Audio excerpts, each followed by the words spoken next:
ভাই আব্বার রিস্কার টাকাটা দেওয়ার কথা না, ওই টাকাটা দেন। ও বিকালে তো তোর আব্বারে টাকা দেওয়ার কথা তাই না? তোর আব্বা তো আমার সাথে চিটারি করছে। তুই বাসায় যা, আমি রিক্সা নিয়ে তোকে বাসার সামনে আইতেছি।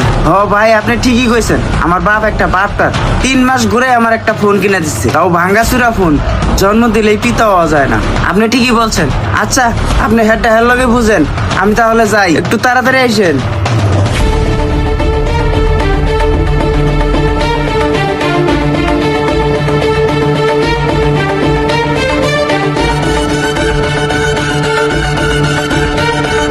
এই কাকা বাড়িতে আছেন নাকি? বাইরন তো।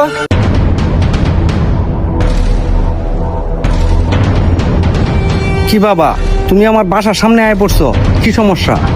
আপনি তো একটা বাটপার। কাকা আপনি আমার এই পুরান রিক্সাটা ধরাই দিছেন। মোটরের সমস্যা, কন্ট্রোলারের সমস্যা। এই রিক্সা তো 30,000 টাকা দামও নাই। আব্বা এর জন্য তো আমার নিজেরই খারাপ লাগতেছে। তোমার নইলে মান সম্মানে, এই এলাকায় তো আমার একটা মান সম্মান আছে। তোর তো কোনো চিন্তা নাই, সব টেনশন তো আমার। তোর মা যে কতদিন ধরে অসুস্থ হয়ে পড়ে রয়েছে, তোর এটা কোনো চিন্তা নাই। 10 মাস 10 দিন গর্ভে ধারণ করছে, তোর তো কোনো চিন্তা নাই, সব টেনশন তো আমার। বাবা রিক্সাটার যা দাম হয় তাই তুমি দিয়ে দিও, তারপরেও তুমি রিক্সাটা নিয়ে যাও। আজকাল দিনের মধ্যেই এর মার অপারেশন করতে দিব। বাবা একটু দয়া করো। কাকা আমি শুনছি কাকির অপারেশন করার জন্য 50,000 টাকা লাগবে। এই নেন, এখানে 50,000 টাকা আছে, রাখেন।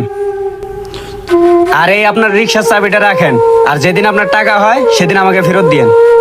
কাকা দুনিয়াতে আমার মা নাই, মা হারানোর কি জ্বালা সেটা আমি জানি। আপনার এই কুলঙ্গার সন্তান তা তো বুঝে না। ও ওর বন্ধুর সাথে কি আলাপ পারছে সবই আমি শুনছি। যে মায় 10 মাস 10 দিন গর্ভে ধারণ করে তোরে লালন পালন করছে, সে মা বিছনায় পড়ে রয়েছে অসুস্থ হইয়া। তোর কি খারাপ লাগে না? বাপ মা বাইসে আছে তো তাই বাপ মার কদর বুঝতাছো না। যখন বাপ মা না থাকবো তখন বাপ মার কদর ঠিকই বুঝবা। চাচা চাচির অপারেশনের জন্য সবকিছু রেডি করেন। বাবা আমি মনে করছিলাম তুমি অনেক খারাপ মানুষ, তুমি এত ভালো তা আমি জানতাম না। আমারে টাকাটা দিয়া যে কত বড় উপকার করছো তা আমি বইলা বোঝাইতে পারবো না। আমি সময় মতো তোমার টাকাটা দিয়া দিব। কাকা আপনারা তাহলে থাকেন, আমি যাই। বর্তমান সমাজে অনেক ছেলে আছে আইফোনের জন্য বাবা মাকে অবহেলা করে, ঠিক তাদের উদ্দেশ্য করেই ভিডিওটা বানানো। তো গাইস ভিডিওটা যদি ভালো লাগে অবশ্যই লাইক কমেন্ট শেয়ার করে পাশে থাকবেন। Thank you so much.